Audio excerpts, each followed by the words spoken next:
Europe 1 vous présente Parole de l'ombre 2. Retrouvez la grande histoire des Français sous l'occupation. Affiches, chansons, tracts, poèmes, journaux clandestins sont reproduits à l'identique. Tournez les pages et dépliez ces archives bouleversantes pour plonger dans l'histoire. Parole de l'ombre 2. En librairie pour 34,80 € seulement. Sur Europe 1, au cœur de l'histoire.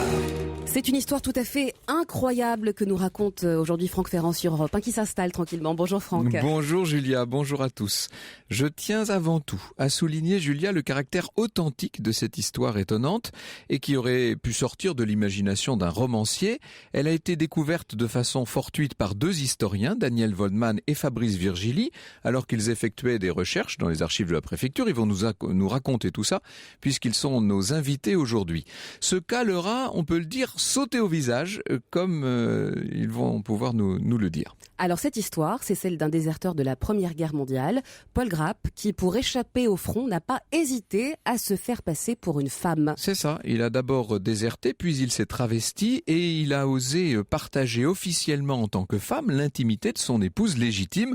Autant dire que son parcours est ponctué de transgressions de plus en plus hardies. Vous allez voir, il ne s'arrête pas là. Vous l'avez dit d'emblée, Julia, c'est une histoire incroyable.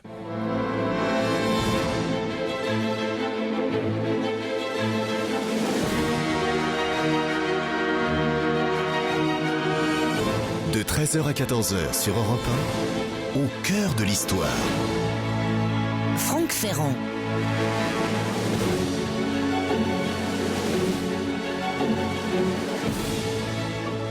« 19 janvier 1929. Ravel vient de créer son boléro à l'opéra. La banquière Marc Hanot a été arrêtée. On s'apprête à inaugurer le train bleu. À Paris, dans la salle des assises, très pompeuse du palais de justice, on va juger une certaine Louise Landy, accusée du meurtre de son mari, Paul Grapp, une victime avec laquelle le rapport d'instruction n'est pas tendre, ivrogne invétéré, a dit le juge, de mœurs douteuses, déserteur pendant la guerre, ne paraissant digne d'aucun intérêt. Vous allez me dire, dans ces conditions, pourquoi les journalistes se bousculent-ils sur les bancs de la presse ? En vérité, la raison de leur curiosité, et la raison de la curiosité de toute l'opinion derrière eux, c'est la personnalité pour le moins singulière de la victime. En effet, Paul Grapp, outre qu'il était ivrogne et déserteur, avait passé 10 ans de sa vie, de 1915 à 1925, déguisé en femme.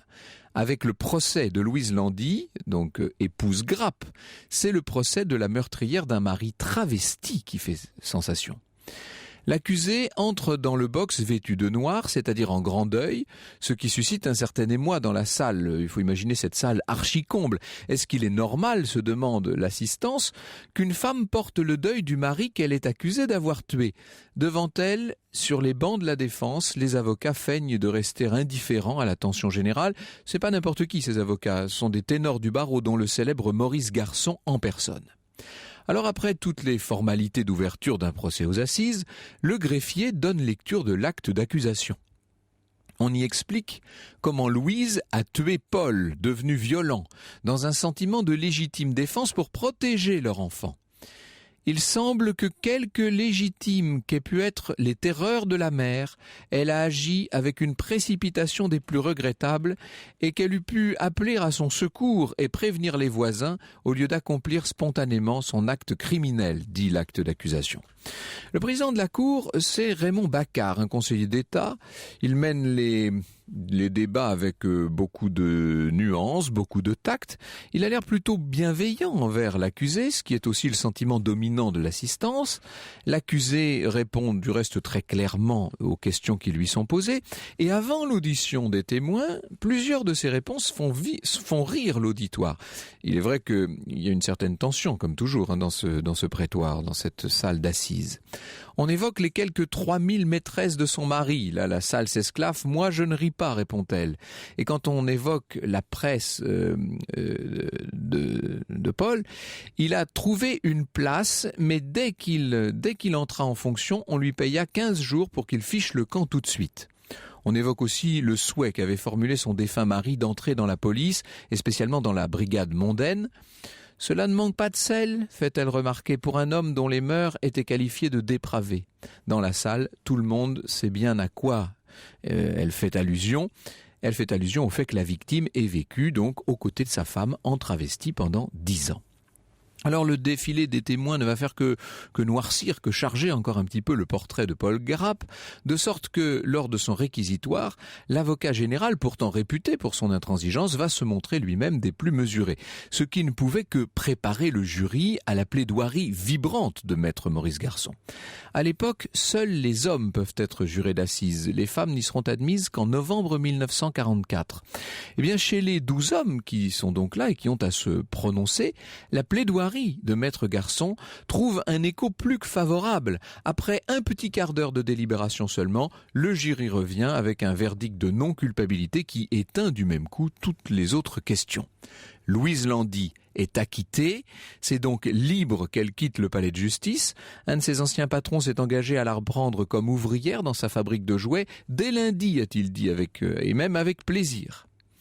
Mais si ce verdict attendu, ce verdict des plus cléments, clôt judiciairement l'affaire, il est loin naturellement d'épuiser le sujet.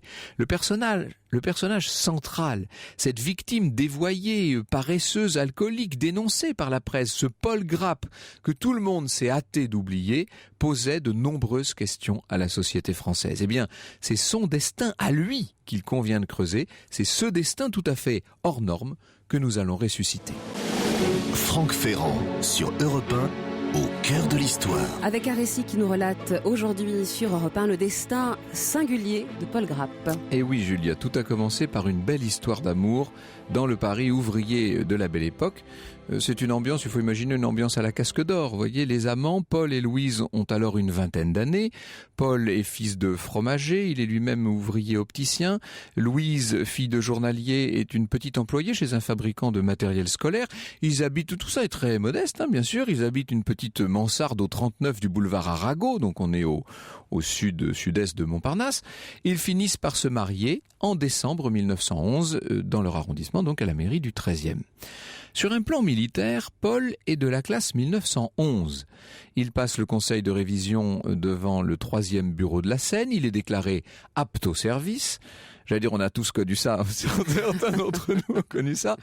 Son dossier signale au passage qu'il sait nager, monter à cheval, conduire une voiture à cheval, jouer de la mandoline et faire du vélo. Vous voyez, il a beaucoup de cordes à son arc, cette jeune recrue. Depuis la loi de 1905, il faut savoir que la durée du service militaire a été étendue à 2 ans à l'époque. Ce sont de longs services militaires. On est dans une période de préparation de la guerre. Paul est incorporé en octobre 1912. Il va donc passer 2 ans sous les drapeaux. Il est caserné à Paris. Alors, vous avez bien compris que le personnage avait un caractère assez peu propice à la vie militaire. C'est le moins qu'on puisse dire. Un caractère notamment très indiscipliné. Néanmoins, il va se conformer assez bien à cette vie de caserne. Au bout d'1 an à peu près, il devient caporal.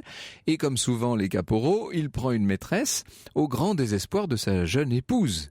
Mais Paul est d'emblée partisan de l'union libre. Nous verrons tout à l'heure jusqu'où il a porté cette prédilection. Finalement, la crise entre les 2 jeunes gens va finir par passer. Paul fait de belles promesses à Louise. Les choses peu à peu se tassent. Quand survient la guerre à l'été 1914, Paul est mobilisé comme tous ses camarades de la classe 11. Donc les jeunes époux se séparent. Paul rejoint son corps, c'est le 102e régiment d'infanterie. Et très vite, c'est l'épreuve du feu pour lui. Vous savez que cette guerre, contrairement à celle de 1939-40, cette guerre de 14 a démarré très vite. Dès le 10 août, dans les Hauts-de-Meuse, c'est la confusion, c'est le bruit, c'est la peur, c'est même l'angoisse permanente. Bref, c'est le quotidien des combats qui saisit Paul de plein fouet. Les manœuvres, les marches forcées et puis les assauts, la mitraille, comme des milliers, que dis-je, comme des millions de jeunes gens de son âge, Paul Grapp comprend que son existence vient de basculer dans une sorte de cauchemar. Les blessés autour de lui sont nombreux, les morts s'accumulent. Et puis le 31 août, il essuie la mitraille avec son régiment du côté de Remonville. Et là, là c'est la blessure. Le caporal Grapp est frappé à la cuisse. Alors on l'évacue comme on peut jusqu'à une ambulance et puis de là vers l'hôpital militaire qui est situé tout près de Reims. Il semble que son épouse ait pu le savoir puisqu'on voit Louise à son chevet à ce moment-là. Il est blessé, bien entendu. Paul est blessé, mais il est toujours en vie. on ne peut pas en dire autant de tous ses camarades. Pour prendre la mesure de la violence des combats, il faut que vous sachiez que le 30 septembre 1914, le 102e Héry a déjà perdu un tiers de ses effectifs. À cette date, Paul Grapp a été transféré à Paris, au Val-de-Grâce, mais dès le mois d'octobre, les médecins le jugent apte à repartir pour le front. Autant dire à l'époque, pour le feu, pour l'enfer. Il rejoint son régiment. Son régiment, à ce moment-là, est arrivé dans la Somme. Et on est à l'époque où l'on est en train de s'enterrer dans les tranchées. C'est le début de la guerre de position. Dès le 4 novembre, le caporal prend part à une attaque sur le bois d'Antichy. La compagnie de Paul entre en action au début de l'après-midi. Et c'est pour lui une nouvelle blessure. Cette fois à l'index droit.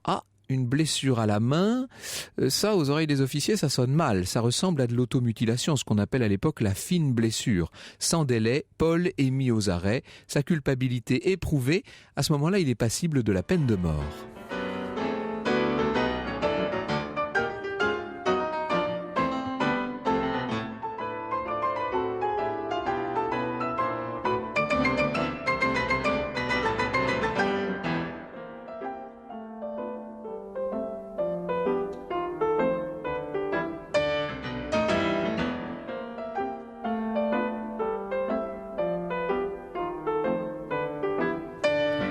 La marche franco-lunaire d'Éric Satie sur Europe 1. Il faut vous dire que cette période est extrêmement traumatisante pour des dizaines et des centaines de milliers de jeunes gens. Ça me rappelle un séminaire sur les traumatismes de guerre. Ce début de Première Guerre mondiale a été une surprise pour la plupart, ne l'oublions pas.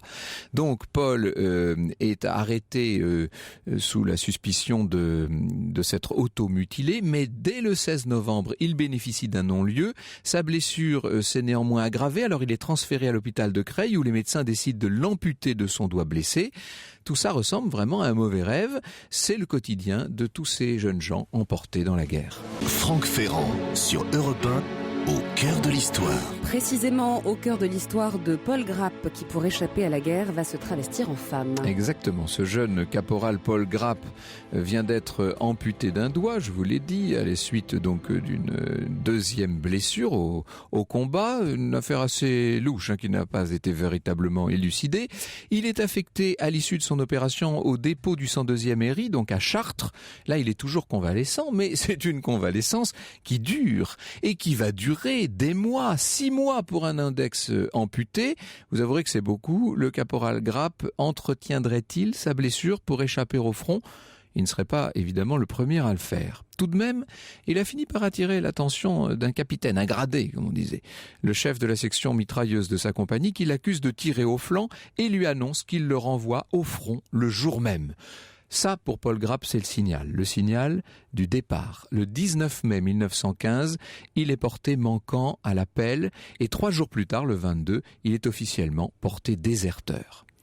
Alors, que va faire Paul Grapp ? Eh bien, il faut qu'il se cache, évidemment. Dans un premier temps, il rejoint sa femme, Louise, chez sa belle-mère, rue Broca, et puis le couple passe assez rapidement chez la mère du déserteur, à Saint-Denis. Il faut cacher Paul, qui déjà a été condamné par contumace et qui risque, s'il est découvert, d'être fusillé dans la foulée.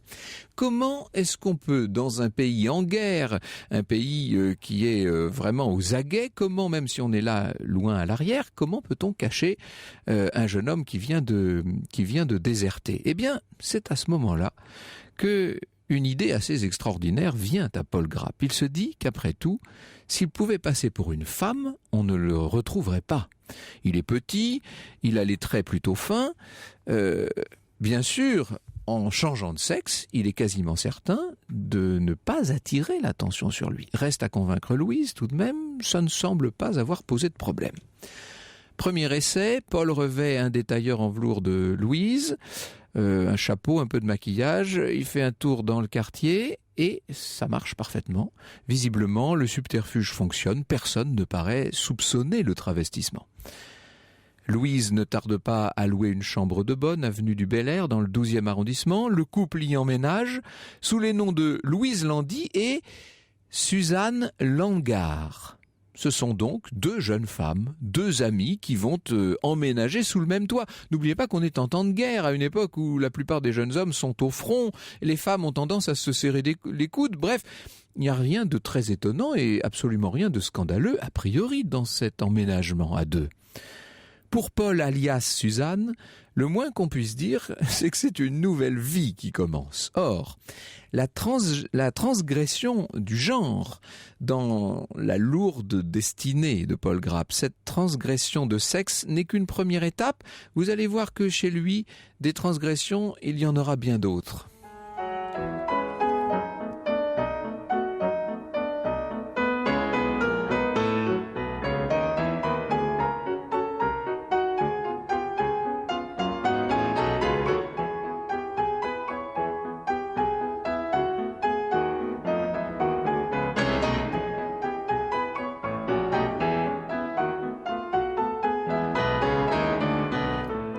La valse du mystérieux baiser dans l'œil composé par Éric Satie, Franck.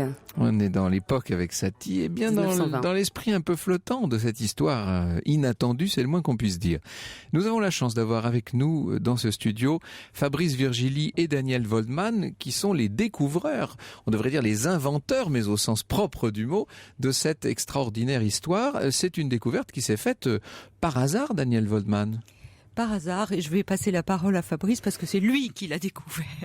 Et il était en train, vous étiez, Fabrice Virgili, en train de travailler sur les violences conjugales dans les archives de la préfecture de police, dans les dossiers de la brigade criminelle.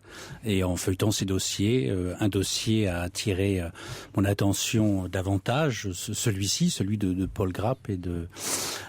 Alors, ce qu'il faut dire, c'est que c'est une histoire qui était totalement oubliée, mais qui, en son temps, en tout cas au moment du procès pour meurtre de Louise, a fait beaucoup de bruit, bien entendu. Hein. Oui, elle est même choisie par Géo Landon, qui est un des grands chroniqueurs de l'entre-deux-guerres, parmi ces grands procès de l'année. Donc ça fait en effet... il y a une discussion, de nombreuses coupures de presse à ce propos. L'histoire est extraordinaire. C'est-à-dire ce parcours d'homme qui a vécu 10 ans en femme, qui a vécu 10 ans de l'autre côté du genre. Certains journalistes, avant sa mort évidemment, lui demandent de raconter comment c'est être femme, finalement d'être une sorte d'espion de la masculinité du côté des femmes. Cette histoire évidemment a fait couler beaucoup d'encre, aussi bien au moment où il redevient homme qu'au moment où il est finalement mort et où c'est sa femme qui est jugée. C'est vrai que c'est une histoire qui soulève un grand nombre de questions et qui nous tend un miroir déformant et passionnant sur la société de cette époque. Nous allons revenir sur toutes ces questions, mais avant cela, nous allons bien sûr achever l'histoire, le destin de ce Paul Grapp, car nous l'avons quitté là en 1915 au moment où il essayait sa première tenue féminine. Il reste encore bien des aventures à vivre. Histoire sur Europe 1, c'est avec Franck Ferrand. Déserteur et travesti, nous vous racontons aujourd'hui sur Europe 1 l'histoire incroyable mais vraie, Franck, de Paul Grapp. Oui, quand on entre, comme toujours, quand on entre dans le détail et dans la réalité de l'histoire du personnage, évidemment, ces noms qu'on lui applique, déserteur, travesti, un peu violent, très stigmatisants, deviennent beaucoup plus compréhensibles. On a vu donc ce jeune homme jeté dans le feu des débuts de la guerre de 14. Il refuse, après une deuxième blessure, de repartir au front. Il se cache. Et là, le seul moyen qu'il trouve pour ne pas être découvert, c'est de se travestir en femme avec l'accord de sa propre épouse, du reste. Alors, on va les voir passer d'une adresse à l'autre, et puis ils finissent par s'installer dans le 16e, au 25 rue de l'Annonciation. C'est une adresse que Paul avait explorée du temps de sa liaison avec sa maîtresse, dont je vous ai parlé tout à l'heure, avec Rose. Et c'est là, nous disent les auteurs de cet ouvrage, j'ai pas encore cité le titre de l'ouvrage, ça s'appelle La garçonne et l'assassin. C'est donc l'histoire de Louise et de Paul, déserteurs travestis dans le Paris des années folles. Une histoire de Fabrice Virgili et Daniel Waldman qui sont là avec nous. C'est là, nous disent-ils, que la personnalité de la nouvelle Suzanne commença de s'épanouir. Elle fut embauchée comme façonneuse de bretelles à domicile, ouvrage que Louise était chargée de livrer à son employeur. Elle travaillait seule tout au long du jour, pendant que Louise était dehors, courant de son atelier à celui qui employait Suzanne, rentrant lasse et d'humeur peu badine. Pour s'aérer, se distraire et trouver des figures plus enjouées que la sérieuse Louise, Paul, sous les traits de Suzanne, prit l'habitude d'aller se promener au bois de Boulogne, proche de leur domicile. Là, elle, comprit que son allure féminine plaisait autant aux deux sexes. Jouissant de cette ambiguïté, elle fit la connaissance de femmes et d'hommes à la recherche d'aventures galantes et sexuelles. Elle prit goût aux activités nocturnes du quartier. Donc on peut dire là, d'emblée, on est très tôt dans leur histoire, on peut dire que pendant la guerre elle-même, ce Paul qui au début revêt des attributs féminins pour échapper à la police et à l'armée, ce Paul prend plaisir à sa nouvelle identité. On peut dire ça, Daniel Woldman ? On peut tout à fait dire ça. On ne sait pas comment il en est venu là, s'il avait des tendances avant, ça on ne sait pas. Mais en tout cas, quand il allait s'aérer, puisque toute la journée, il se cachait toute la journée, il travaillait un peu à domicile, et donc quand il allait s'aérer au Bois de Boulogne, il a tout de suite trouvé dans le Bois de Boulogne les endroits de prostitution et de rencontres. Il n'allait pas seulement respirer la chlorophylle. Il va donc multiplier, j'allais dire les liaisons, on peut même plus parler de liaisons là, ce sont les des rencontres, hein, les oui, rencontres et des rencontres bisexuelles, des femmes, des hommes, en couple, à plusieurs, ce qu'il appelait, puisqu'on a retrouvé une partie de son journal, enfin des notations, il appelait ça des partouzes, donc c'était sans équivoque. Et visiblement, ça lui plaisait. Les lecteurs de Proust et de la recherche du temps perdu ne seront pas étonnés de voir que dans ce Paris de la guerre de 14 se déroulaient toutes sortes de pratiques sexuelles, parfois assez extrêmes et assez limites. Lorsque la guerre s'achève, eh bien, il faut trouver une parade.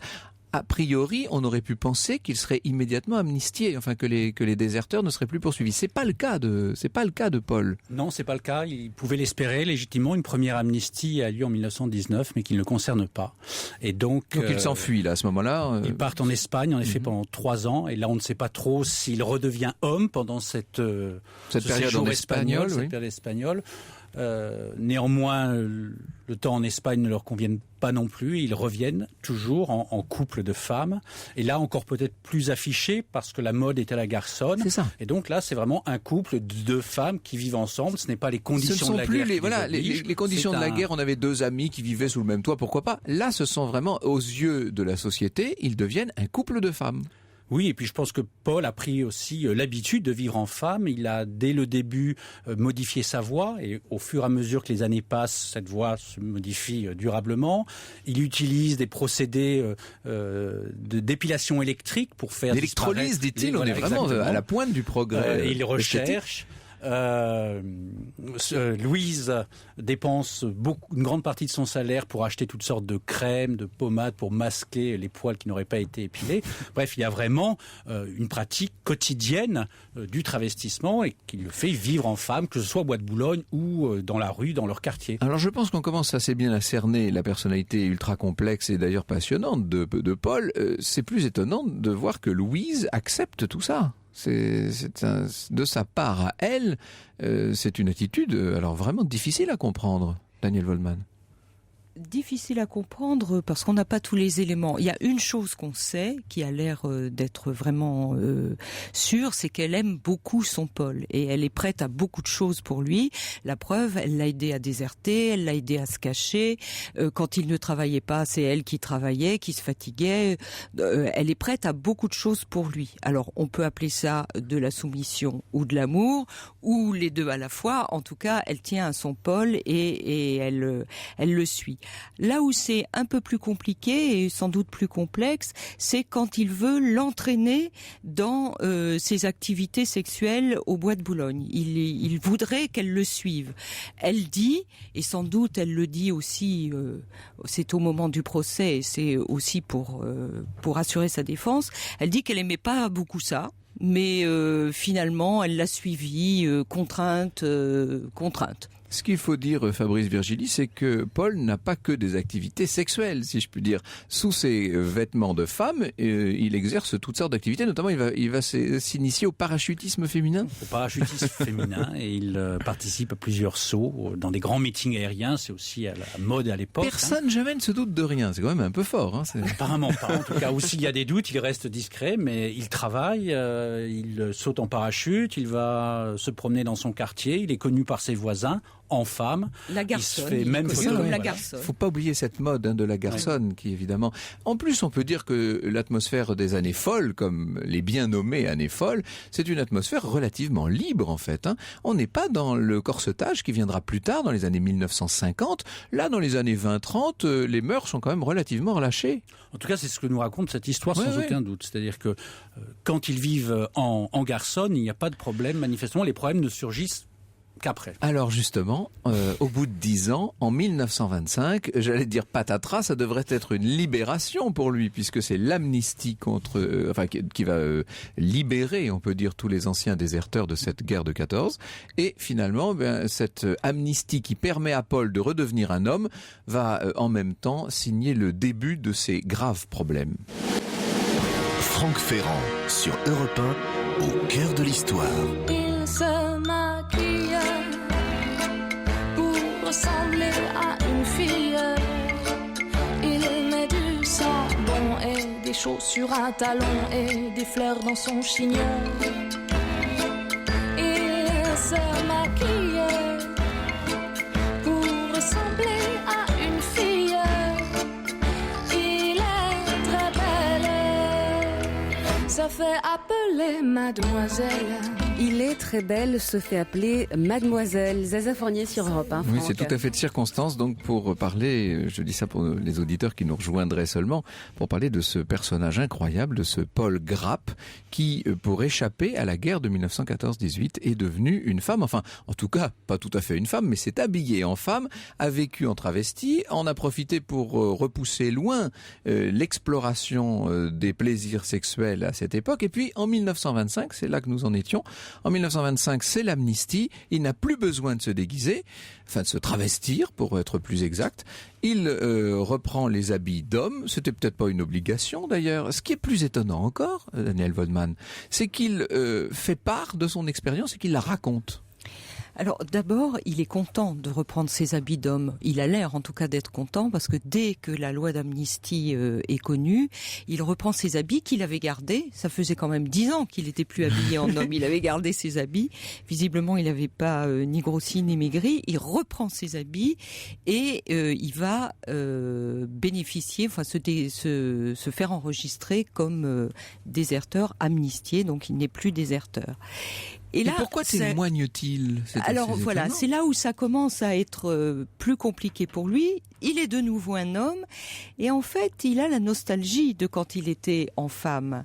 Et quand il était en femme, il s'est fait photographier. On ne connaît pas très bien les circonstances. En tout cas, il a un album où il est où on le voit habillé en femme et il veut. C'est une femme tout à fait crédible d'ailleurs que celle qui est sur la couverture qu'on voit sur la couverture du livre. Il a l'air d'être une femme. Et donc, il court les bistrots parce qu'il est quand même déjà porté sur la boisson, avec son album, et il raconte comment il était quand il était en femme. Et là, je pense que c'est compliqué pour lui, il a une identité qui flanche, il ne sait plus s'il est un homme, s'il est une femme, quand il est une femme, il veut être un homme, quand il est un homme, il veut être une femme, et ça va mal. C'est à cause de ce problème d'identité qu'il bascule dans la violence, Fabrice Virgili ? Très probablement, en tout cas, on n'a aucune trace de violence répétée auparavant. Il faut savoir aussi que quand il redevient homme, il y a une crise entre lui et sa femme, et qu'elle s'en va. Après avoir refusé longtemps de prendre un amant, finalement, elle a accepté sur sa pression de prendre un amant, un Espagnol du prénom de Paco, et elle décide de s'en aller avec Paco. Et quand elle revient, elle est enceinte. Et Paul ne sait pas si elle est enceinte de lui ou de Paco. Donc on voit cet enfant vient ajouter encore à la confusion d'une situation dont le moins qu'on puisse dire et qu'elle n'est déjà pas banale. Exactement. C'est Almodovar en 1925. C'est quand ils redeviennent finalement un couple homme-femme qu'elle est enceinte, alors qu'elle ne l'a pas été pendant 10 années. Ou en tout cas, si elle l'a été, rien ne le montre dans aucun papier. Les relations entre eux vont dégénérer, alors que jusqu'ici, ils avaient réussi à surmonter l'incroyable complexité d'une situation peu banale. Et là, à partir de ce moment-là, ça va vraiment mal. Ça va vraiment mal. Alors, on a quelques traces. Il n'était pas commode. Vous l'avez dit tout à l'heure au début de l'émission. Il avait un caractère un peu violent, ou en tout cas un peu affirmé. Et il aimait pas qu'on lui marche sur les pieds. Donc, il y a eu peut-être dans le couple quelques passages un peu difficiles. Mais dans l'ensemble, elle l'a protégé, il l'aimait. Ils étaient unis, même si c'était deux garçons.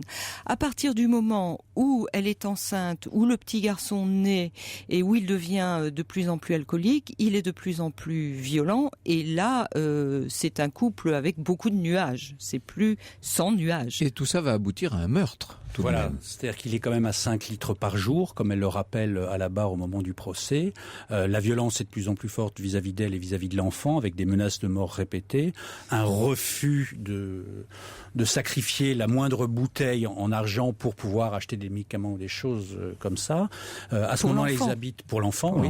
Ils habitent à ce moment-là rue de Bagnolet. Les voisins se plaignent des bruits répétés. Il y a même un début de pétition. En tout cas, la concierge leur dit que si ça continue, ils devront déménager. Donc on sent une tension de plus en plus forte. Les emplois qu'ils pouvaient occuper sont de plus en plus brefs. Chaque fois, il y a une bagarre avec un contremaître, une insulte avec un collègue, jusqu'à finalement la nuit fatale où lui revient complètement alcoolisé, l'enfant est malade, et on ne sait pas exactement comment ça se passe, mais elle prend un revolver qu'ils avaient probablement ramené d'Espagne, et elle lui tire 2 balles dans la tête.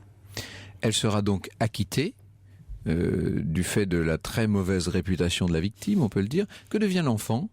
Alors l'enfant décède juste après la mort de son père, 15 jours après, de maladie à l'hôpital, et c'est un des éléments qui joue aussi en sa faveur au moment du procès. Ça la rend plus sympathique, c'est-à-dire qu'on a vraiment le talent de Maurice Garçon montre d'un côté un homme qui a tous les défauts de la terre, et de l'autre une bonne mère, femme où on efface ses éventuels défauts pour montrer une mère qui vient de perdre son enfant et qui est en deuil. La toilette du deuil, c'est aussi le deuil de l'enfant. Quelle belle plaidoirie ça devait faire. Est-ce qu'on peut dire que dans son esprit, Paul avait changé de sexe quelque part ? Est-ce qu'il était devenu une femme pendant ces 10 années de travestissement ? Non, je ne dirais pas. On ne dirait pas les choses comme ça. On a travaillé depuis longtemps sur la manière dont les guerres peuvent influencer les relations entre les hommes et les femmes et l'identité sexuelle des hommes et des femmes. Il fait le choix de circonstances de changer de genre. Il reste néanmoins un homme. Et au cours de son parcours, on voit qu'il oscille de l'un à l'autre. Et je crois que c'est plus ce malaise-là, cette difficulté de vivre ce questionnement identitaire. S'il avait changé, finalement, ça serait peut-être beaucoup plus simple pour lui. Mais là, c'est cette permanent aller-retour entre l'un et l'autre. C'est un cas tout à fait unique. On ne sait pas, mais en tout cas, c'est pas si fréquent. Et puis c'est surtout là, il y a tout dans l'histoire. Ouais, je pense qu'il y a beaucoup d'histoires où il y a des morceaux. Là, on a tout. Ouais. Jusqu'à cette mère éplorée qui perd son enfant au moment où elle va en prison parce qu'elle a tué son mari. Fabrice Virgili, Daniel Waldman, La garçonne et l'assassin.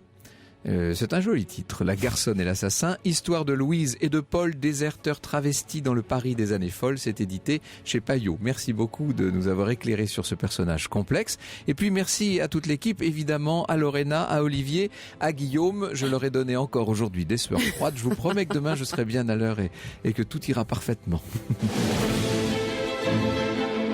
Bonjour Elena Morna. Bonjour à tous, bonjour Franck. Alors aujourd'hui, que devient bébé une fois que maman doit repartir travailler? Et que devient maman? Que se passe-t-il dans sa tête et dans son cœur une fois qu'elle doit quitter ce bébé, ce tête-à-tête privilégié pour retourner au travail? Eh bien, ce sont les questions que nous allons nous poser aujourd'hui avec les experts et on aura surtout les réponses des experts. Vos questions, on les attend comme d'habitude au 3921 ou sur europe1.fr. Voilà ce qu'on appelle l'harmonisation des programmes. Merci beaucoup Elena, à demain Julia. À demain Franck sur Europe 1.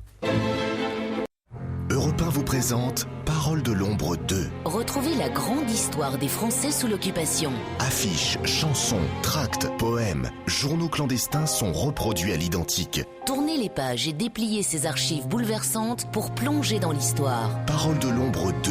En librairie pour 34,80 € seulement.